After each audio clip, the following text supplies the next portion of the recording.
لا أقسم بيوم القيامة ولا أقسم بالنفس اللوامة أيحسب الإنسان أن لن نجمع عظامه بلى قادرين على أن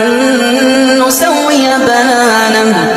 بل يريد الإنسان ليفجر أمامه يسأل أيان يوم القيامة فإذا برق البصر وخسف القمر وجمع الشمس والقمر يقول الإنسان يومئذ أين المفر كلا